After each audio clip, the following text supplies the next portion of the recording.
Questions are being raised over a key proposal in the Finance Bill 2026, and now the Embakasi East Member of Parliament, Babu Owino, is warning that planned changes to tax return filing timelines could create confusion for taxpayers and also strain government systems even further.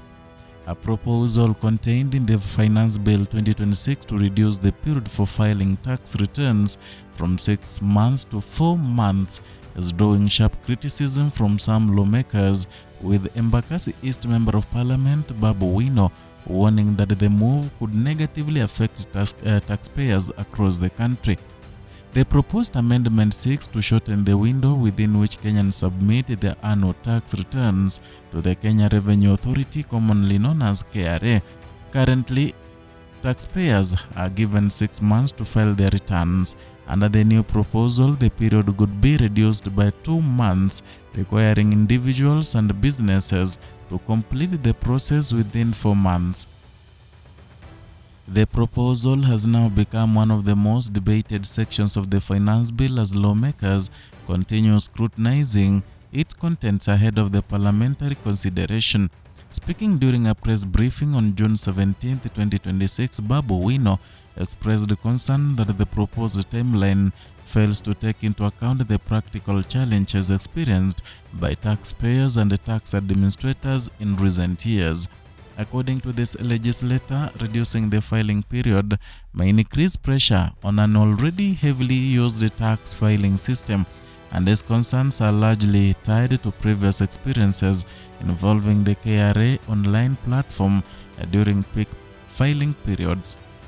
Tax return filing has increasingly become a digital process, with millions of Kenyans relying on online systems to submit their returns before statutory deadlines. While the shift to digital services has improved accessibility for many taxpayers, it has also exposed weaknesses whenever large numbers of users attempt to access the system at the same time.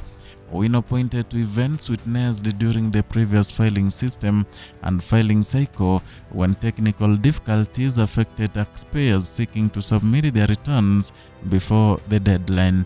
The lawmaker noted that despite taxpayers being granted a 6-month filing period, the online platform experienced challenges at the end of the filing window. The difficulties were significant enough to trigger an extension of the filing deadline, allowing taxpayers additional time to complete the process. For Owino, that experience raises important questions about whether the system can effectively handle a shorter compliance period, and his argument is simple: if the tax filing platform encountered difficulties when taxpayers had 6 months to submit their returns, reducing the available time could result in even greater congestion as more people rush to meet earlier deadlines. The concerns extend beyond technology, and tax experts have long emphasized that filing returns often requires taxpayers to gather financial records, employment information, business documents, and other supporting details before submissions can be completed accurately. For many businesses, especially small and medium-sized enterprises, compiling these records can take considerable time, and individual taxpayers also rely on sufficient preparation periods to ensure information submitted to tax authorities is correct. A shorter filing window could therefore affect planning timelines for both businesses and also individuals. Supporters of adequate filing periods argue that compliance improves when taxpayers are given enough time to prepare accurate returns rather than rushing to meet deadlines. Errors in submission can create additional administrative burdens for both taxpayers and also government agencies. Owino says the proposed reduction is already generating uncertainty among some Kenyans who fear the shorter timeline may complicate the filing process. The MP argues that efficient service delivery should remain a priority whenever tax administration reforms are introduced. His concerns focus not only on compliance requirements but also on ensuring that taxpayers receive reliable support when interacting with the government systems. The debate comes at a time when digital government services continue to play an increasingly important role in Kenya's economy, from tax compliance to business registration and public service access. Online platforms have become central to interactions between citizens and also state institutions. And as a result, questions surrounding system capacity and reliability often attract significant public attention. The finance bill proposal has also become part of the broader political debate surrounding the government's fiscal policies. For we know, opposition to the reduction in filing timelines forms part of the wider criticism of the Finance Bill 2026. The legislators indicated that the proposal is among the reasons intended to vote against the bill when it is presented for parliamentary decision-making. His position also has reflected that the parliament, as prepares to debate and vote on the bill, competing views are expected to emerge from both supporters and also opponents. For the government, proposed tax administration changes may be viewed as efforts to improve efficiency and also compliance.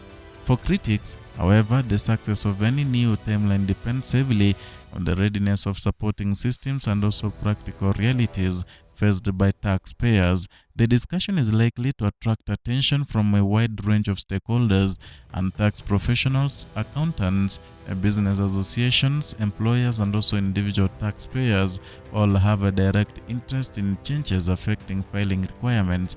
Many stakeholders have previously called for continued investment in digital infrastructure to improve the reliability of tax administration systems.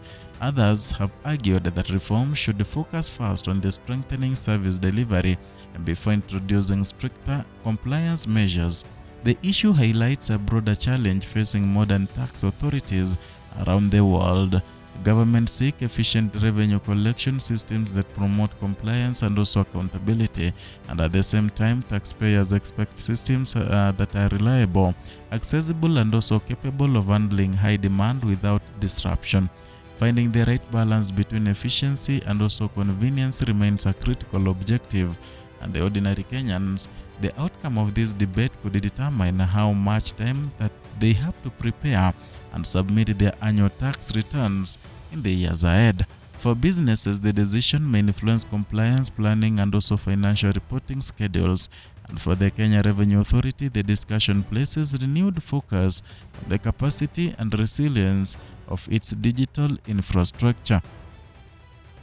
As the scrutiny of the Finance Bill 2026 intensifies, lawmakers will be tasked with determining whether the proposed changes improve tax administration or create new obstacles for taxpayers.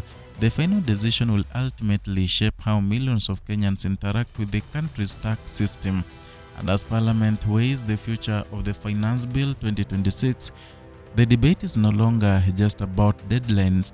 It is about balancing efficiency, technology, and also the everyday realities of the people expected to comply. That is all for today from Kenya Lens Media, where we give you news updates as they break. And kindly, if you're new here, consider subscribing.